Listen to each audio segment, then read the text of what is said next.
बधाइयां चल रही, बड़े उत्सव मन रहे महाराज। जहां जहां तक भगवान के नाम का स्मरण सुनाई दे रहा है, सभी लोग बड़े खुशी से उमंगों के साथ भगवान का उत्सव मना रहे हैं, जो कि आज भगवान के जो 1 महीना व्यतीत हो गया महाराज, उत्सव मनाते मनाते भगवान के उत्सव का जहां तक सब लोगों के लिए जानकारी मिलती जा रही, सभी लोग उपस्थित होते जा रहे हैं। बड़े दूर दूर से देवता लोग भी भेष बदल बदल कर भगवान के बधाई में सम्मिलित हो रहे हैं। महाराज अपन लोग जो आज जन्मदिन मनाते हैं ना, जो बच्चों के लिए केक वगैरह बर्थडे मनाते हैं, ऐसा उत्सव नहीं मन रहा था उधर।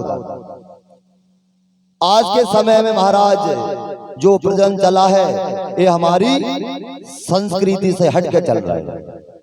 ये हमारी संस्कृति में नहीं है बर्थडे मनाना। हमारे शास्त्र में इसका प्रमाण नहीं है कि हम जलते हुए दीपक के लिए बुझाएं। मगर आज कैसा प्रचलन चल रहा है, जिस समय महाराज जो बर्थडे आता है ना, हैप्पी बर्थडे टू यू नहीं करना चाहिए। नहीं मनाओ, अच्छी बात है। भगवान का भी जो उत्सव मनाया अपने भी मनाना चाहिए। मगर आप समझ लें, साल भर में बर्थडे का समय निर्धारित कर लें, कौन सी तारीख है, कौन सा महीना है, कौन सा समय है। अपने घर पर उस जन्मदिन के उपलक्ष्य में उस जिस बच्चे का हो या बच्ची का हो, उसके निमित्त से श्री सत्यनारायण की कथा करा, सुंदरकांड का पाठ करा, रामचरितमानस का पाठ करा, और भी जो धर्म कार्य हैं वो भी कर सकते हैं। जैसे कि आपके लिए लगे कि चलो कोई गरीब असहाय व्यक्ति है, जो जितना हम जो होटलों में पैसा दे रहे हैं ना, उतना उस निमित्त से धर्म कार्य में निकालें। क्योंकि हमारी संस्कृति में ऐसा जो बर्थडे का जो जन्मदिन मनाते हैं वो नहीं बताया गया है। तो सभी लोगों से मेरा निवेदन है, इस व्यास मंच से जो व्यक्ति ऐसा करते हैं तो वो ऐसा ना करें। जलते हुए दीपक के लिए नहीं बुझाना चाहिए। शुभम करोति कल्याणम आरोग्यम सुख संप्रदम। जो दीप नारायण भगवान हमारे साक्षी रहते हैं, कर्म के जो साक्षी देवता हैं, महाराज आप जन्मदिन मना रहे हैं, आपकी आयु घटती जा रही है दिनों दिन। जिस समय का जो आपके पास में जन्मदिन आ रहा है ना, वो आपकी आयु घट रही है, बढ़ नहीं रही, घट रही है। तो मेरा बस सभी लोगों से यही निवेदन है, जिस दिन भी आपका कई लोग महाराज जो सालगिरह भी मनाते हैं, उनसे ही मेरा निवेदन है। बोले वृंदावन बिहारी लाल की जय। तो महाराज बड़ी अच्छी तरह से भगवान की जो बधाइयां चल रही हैं। और महाराज एक और बात इसमें आई है, नंदा सुनंदा जो भगवान के जो बुआ है ना, महाराज जब कभी मायके में ऐसा उत्सव होता है ना, तो पहले से उमंग होने लगती है हमारी माता बहनों के लिए। अब तो क्या प्रचलन जो चल रही है ना, जो उनमें रुकावटें लग गई, अब क्या थोड़ा ईर्ष्या भाव रखने लगे लोग।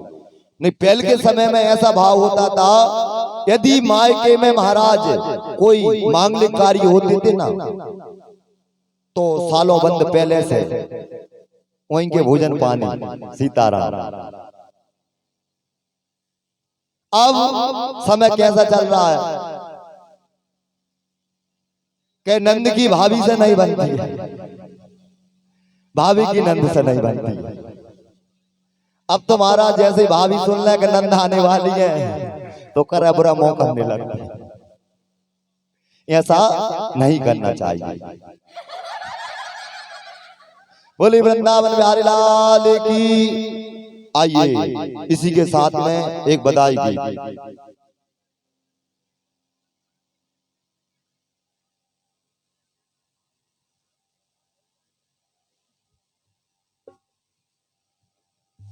हमारे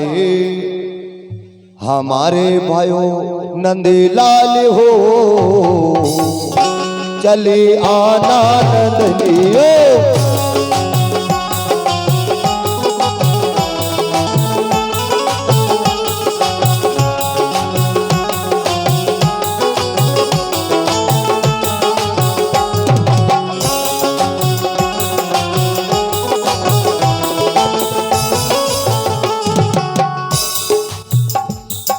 हमरे भयो नंदलाल हो चले आना नंदलिया।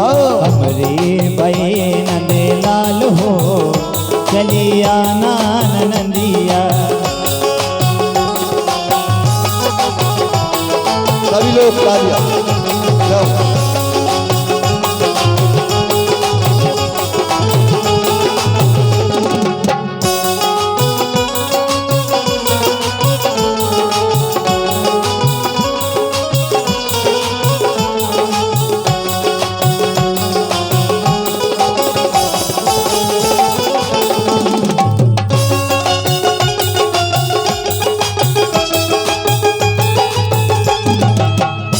चली आना नंदनिया चली आना नंदनिया। आना नंदिया चली आना नंदिया। आना नंदनिया चली आना नंदनिया। आना नंदिया चली आना नंदिया। हमरे भयो गोपाल चली आना नंदनिया। हमरे भये नंदलाल हो चली आना नंदिया।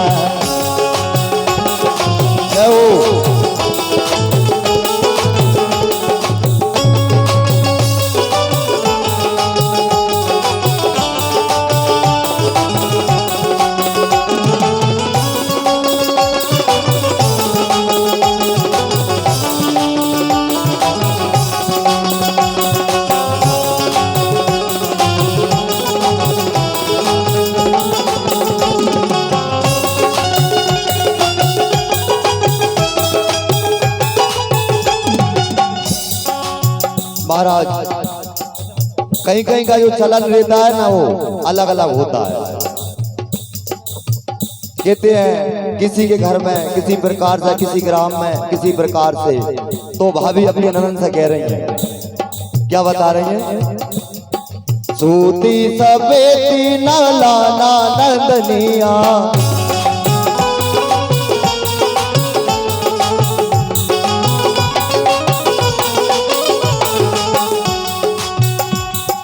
सूती सफेदी न लाना नंदनिया। सूदी न लाना नंदिया। न लाना नंदनिया न लाना नंदनिया। लाना नंदिया कहीं लाना नंदिया। क्योंकि हमरे है मखमल रिवाज हो चले आना नंदनिया। मखमल रिवाज हो चली आना नंदिया। भये नंदलाल हो चली आना नंदिया।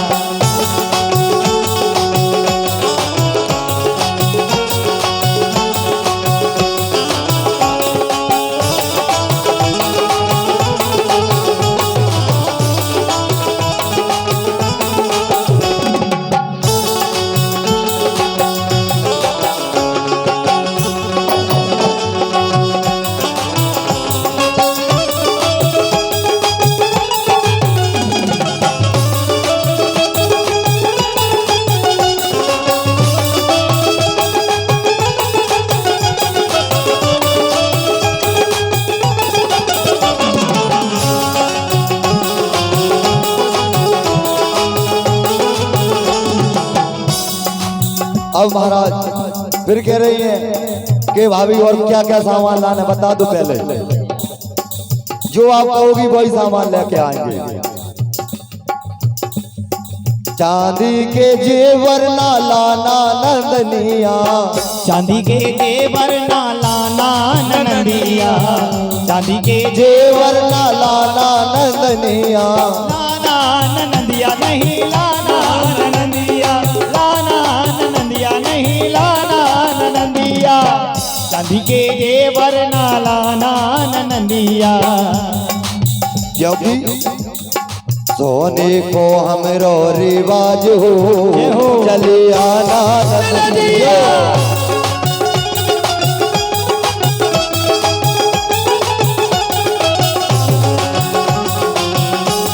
क्या हो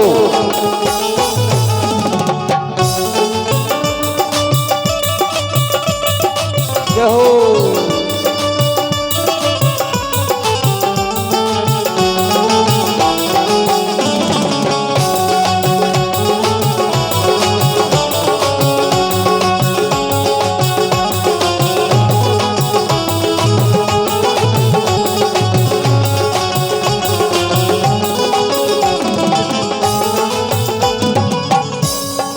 फिर उसके बाद में कह रहे भाभी पलना जो रेडीमेड बारो चले हो का बनवाना पड़ेगा,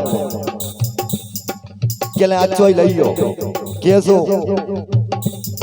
झूला न डोरी न लाना नंदनिया, डोरी ना लाना नंदिया, झूला न डोरी न लाना नंदनिया, झूला न डोरी ना लाना नंदिया, ना लाना नंदनिया, ना लाना नंदनिया, लाना नंदिया लाना नंदिया, लाना नंदिया नहीं लाना नंदिया, लाना नंदिया नहीं लाना नंदिया। क्योंकि फिर कहते हैं क्या रिवाज है, हमरे है पलना रिवाज हो, चले आना नंदनिया।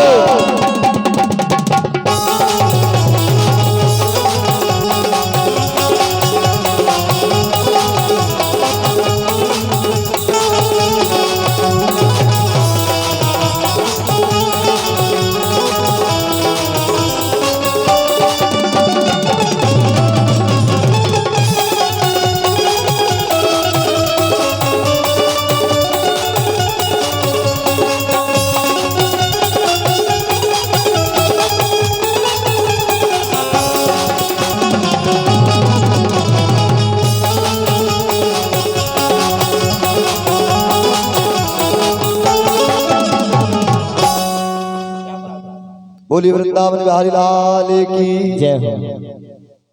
भाभी ने नंद रानी के लिए सारी व्यवस्थाएं बता दी। अब महाराज नंदा वो सुनंदा, नंद बाबा की दोनों बहनें बहुत बड़े घर में ही, लेकिन जब पता चला कि नंद रानी केवल लाला हुआ 6 महीने पहले हो गए महाराज, नंद रानी ऐसी सेवा कर रही है महाराज, बहुत जोर जोर से सेवा चल रही है।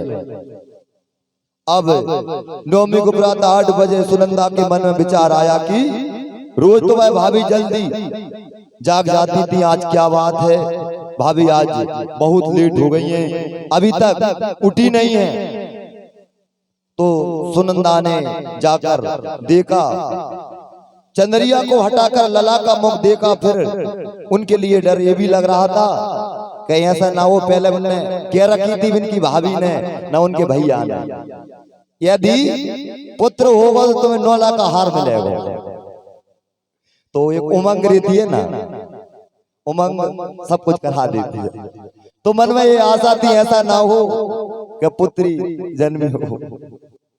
तो बड़े उमंग के साथ जैसे वो पहुंची, उनने वो चंदरिया ओढ़ी हुई थी, क्योंकि जो सोने की जो इनकी दिनचर्या थी उस दिन भाभी उठी नहीं। तो सुनंदा मन में सोचने लगी कारण बस ये क्या हो गया, आज उठी नहीं है, चलो अपन चल कर देखते हैं। सुनंदा नीचे चंदरिया उठाकर लला का मुख देखो फिर ढक दिया, हे भगवान कहीं लली ना होए, लली होने में तो भाई हमारे लिए भाई घाटा लग जाएगा।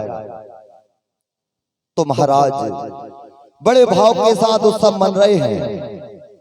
महाराज जो कि 95 वर्ष की जो बुजुर्ग माता है ना,